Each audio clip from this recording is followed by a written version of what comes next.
Bom dia, pessoal. Bom dia a todos. Estamos iniciando aqui a nossa reunião da diretoria colegiada desse dia 11 de fevereiro de 2026. Essa reunião hoje conta com a presença dos três diretores, né, a Laura Serrano, Samuel Barbie e Débora Alves.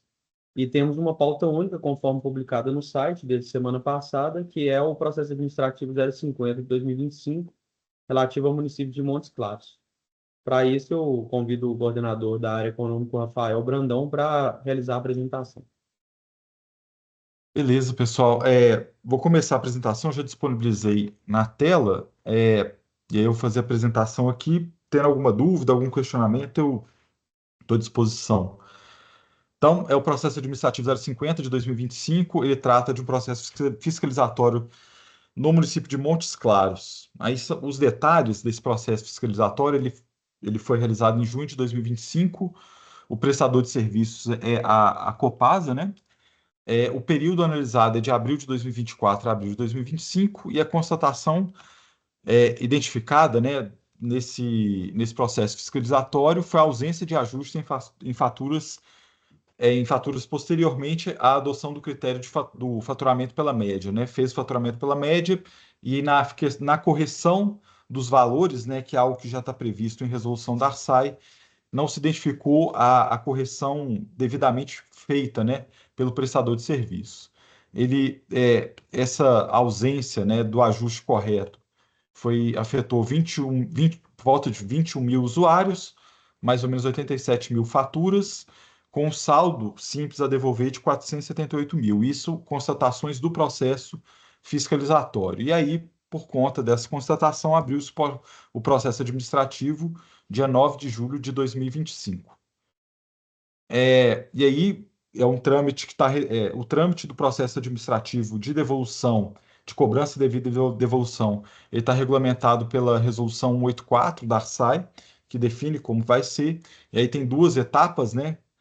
Uma etapa de defesa do prestador e depois um recurso administrativo, caso o prestador de serviço entenda que a decisão da primeira instância não foi adequada.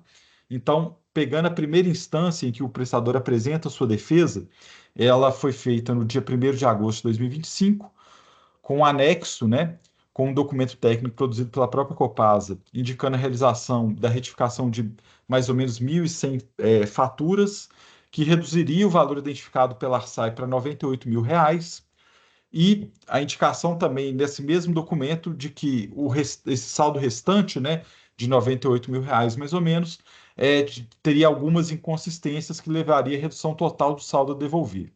Porém, isso foi só um documento, sem qualquer base de dados, sem qualquer documento de suporte, ou seja, sem uma substância a ser analisada, e por conta disso, o parecer técnico entendeu que não tinha nenhum motivo para alterar a decisão inicialmente colocada pela ARSAI, ou a configuração que foi colocada pelo processo fiscalizatório, né? E aí foi emitida uma decisão no dia 19 de agosto, mantendo a determinação de devolução com os mesmos saldos, os mesmos parâmetros identificados no processo fiscalizatório. E aí, passando para a segunda instância, né? A segunda instância teve a Copasa protocolou o recurso hierárquico para a diretoria colegiada no dia 15 de setembro de 2025, onde foram apresentados vários documentos com apontamentos jurídicos sobre a nulidade do processo de devolução, além de uma planilha Excel com as retificações de fatura. Aí sim, com uma substância para ser analisada, né? Com algo concreto para ser analisado. É, Além disso, eu gostaria de destacar que a apresentação dessas retificações foi uma, digamos assim, uma novidade para a equipe técnica, né? Ao longo dos diversos processos administrativos que a ARSAI conduziu, com o mesmo objeto, digamos assim, de devolução, cobrança devida, devolução, nunca até então foram apresentadas essas retificações como justificativa para eventualmente reduzir o saldo a devolver. E aí, mais algumas comunicações externas foram apresentadas pela Copasa a partir de acionamento da ARSAI para poder esclarecer questões relacionadas a esse banco de faturamento, essas planilhas de retificação, e também para apresentação do banco de faturamento atualizado, né? É importante destacar que o banco de faturamento que a ARSAI recebe, ele recebe um determinado retrato, né? Sei lá, de abril de 2024 a abril de 2025, porém, esse retrato ele muda ao longo do tempo, né? São elementos naturais da parte comercial da Copasa, alguma contestação de fatura que eventualmente é retificado pela empresa, e isso eventualmente faz com que aquele retrato do banco de faturamento ele vai se modificando ao longo do tempo. E por conta disso, aí eu destaco esse último elemento aqui do slide, que é a solicitação de um banco de faturamento atualizado, para que a SAI tenha digamos assim, o último retrato antes dessa tomada de decisão pela diretoria colegiada. Então, esse ponto é importante porque faz parte, acho que é quase que intrínseco ao desse processo de avaliação, né? Então, esse é um ponto que eu gostaria de destacar.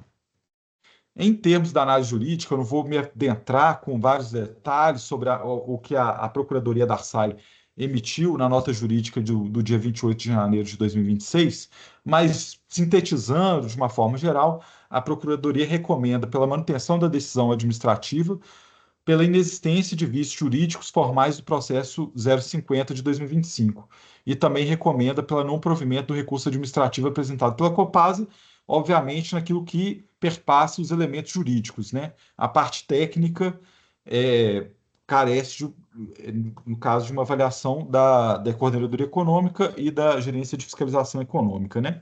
Que foi feita a partir do parecer técnico do parecer técnico da GFE número 4, de 2 de fevereiro de 2026. E aí, voltando um pouco no slide anterior, né, basicamente o que a GFE procurou fazer foi refazer o cálculo com os novos bancos de faturamento disponibilizados pela Copasa naquela comunicação externa que foi colocado pelo prestador a partir de acionamento da ARSAI.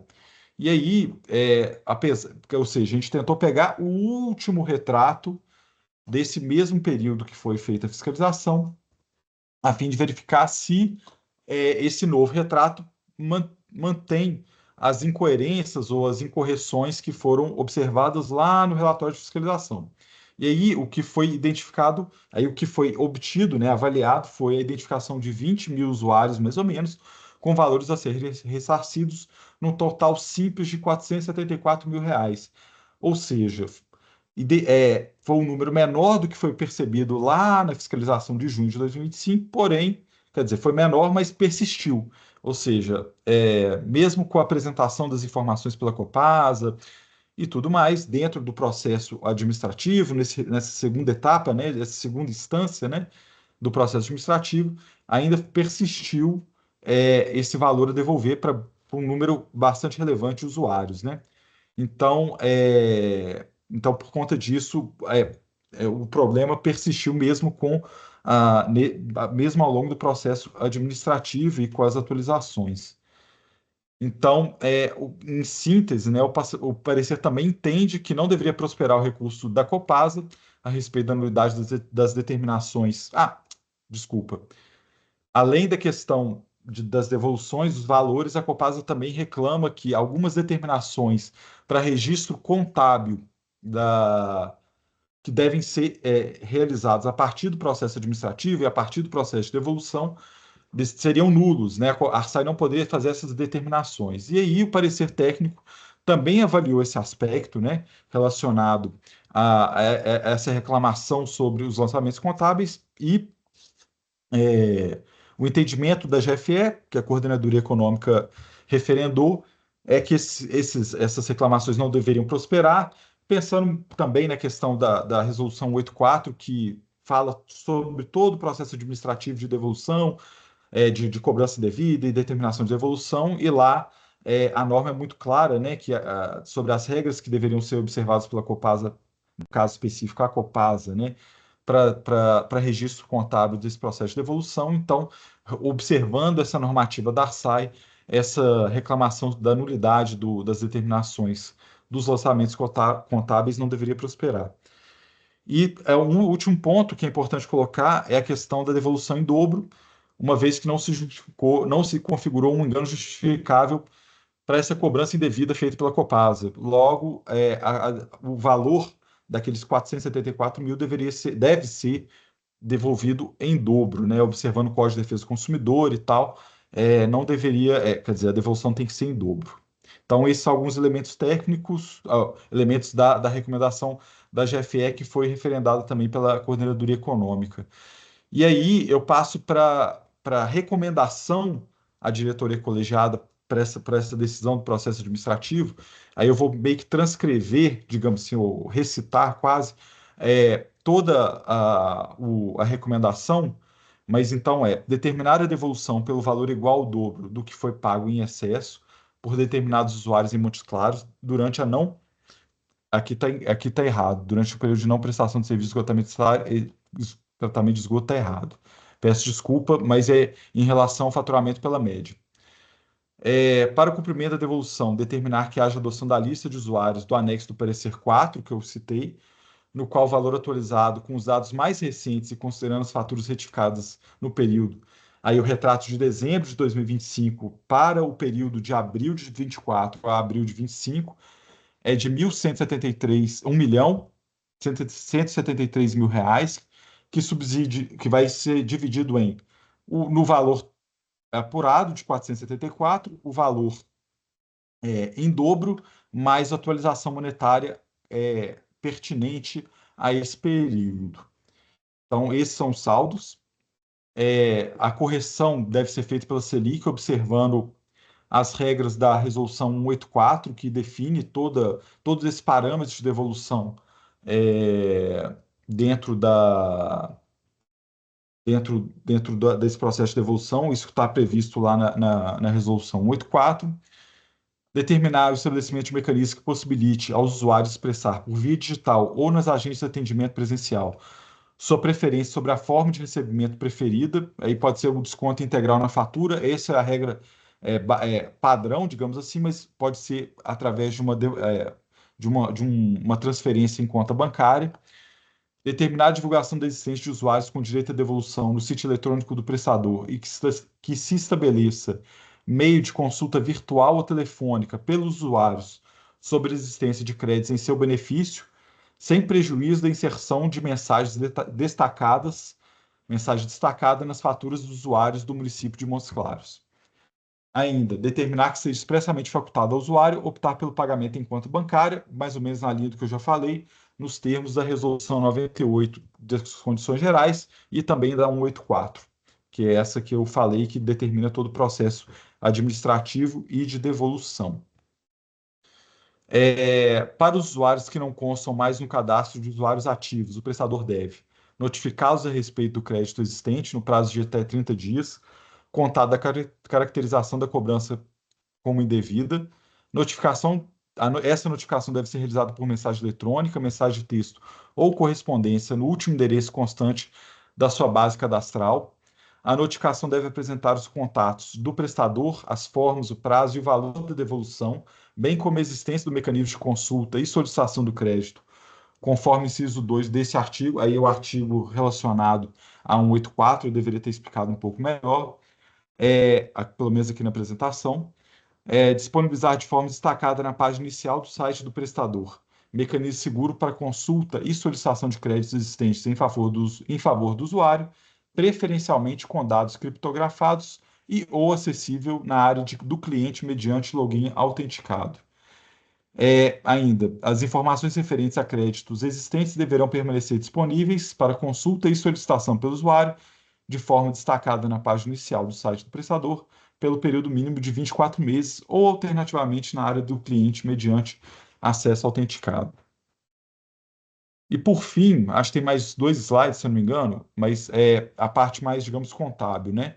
Então, de como deve ser feito o registro contábil desse processo de devolução. Aí tem algumas legislações que dão respaldo para essas determinações, mas passando direto para elas, no decorrer do processo administrativo relacionado à cobrança indevida, o prestador deverá classificar os processos de acordo com a probabilidade de desembolso financeiro ao final da tramitação do processo. O processo deve ser classificado como perda provável, possível ou remota, de acordo com as definições de um CPC específico. A classificação desse processo deve ser apresentada em notas explicativas integrantes das informações trimestrais e demonstrações financeiras padronizadas, o ITR e DFP.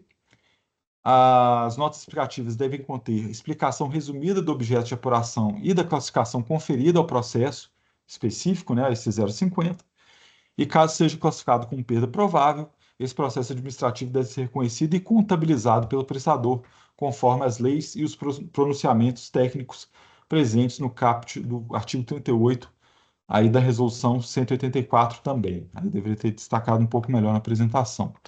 Basicamente é isso que eu tenho para apresentar, e aí eu fico à disposição para tirar dúvidas eventuais sobre a apresentação e sobre o processo em si.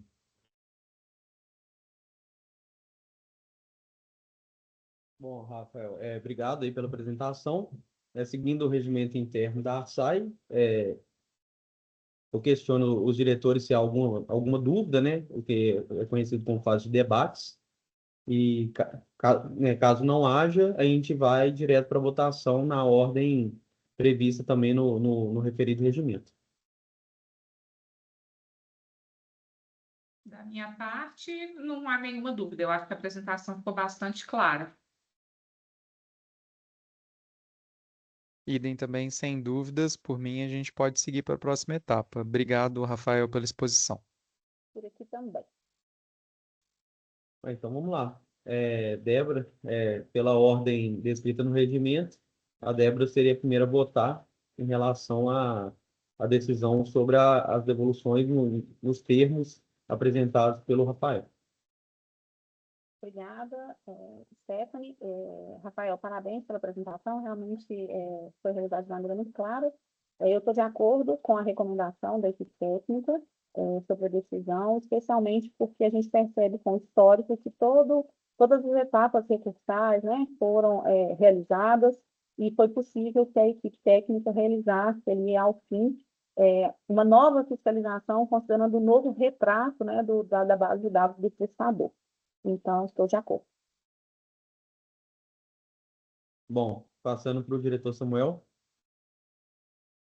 Bem, bom dia.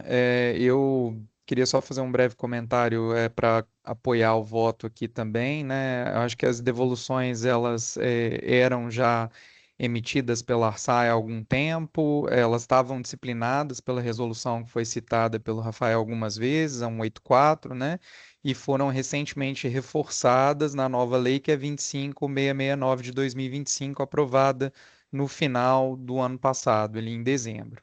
Então, a gente tem aqui um processo bem instruído, né, que tenta, enfim, reparar os usuários por práticas que são realizadas de forma indesejável por parte do prestador de serviço, e a gente, seguindo todo o procedimento, todo o amplo debate e também o contraditório, né, que houve a abertura para o prestador em todas as medidas e instâncias, né, a gente pôde reapurar com informações atualizadas e reforçar, digamos assim, as decisões e os encaminhamentos que já eram feitos em etapas preliminares, tanto com a chancela da equipe técnica, quanto com a chancela também da Procuradoria da agência, né? Então, meu voto aqui é em convergência com o da Débora e acompanhando aquilo que é recomendado pela equipe técnica e pela equipe jurídica da agência. Obrigado, Samuel. Laura. Eu também estou de acordo com o que foi apresentado aqui pela equipe técnica e com as ponderações, né, da nossa Procuradoria. Acompanho, então, aí os votos dos demais diretores, de acordo com a recomendação que foi apresentada. Então, Rafael, devolução, né, aprovada nos termos apresentados de forma unânime pela diretoria colegiada. Como era pauta única, eu encerro a reunião de hoje e até a próxima. Obrigado a todos. Obrigado. Bom dia, pessoal. Valeu, pessoal.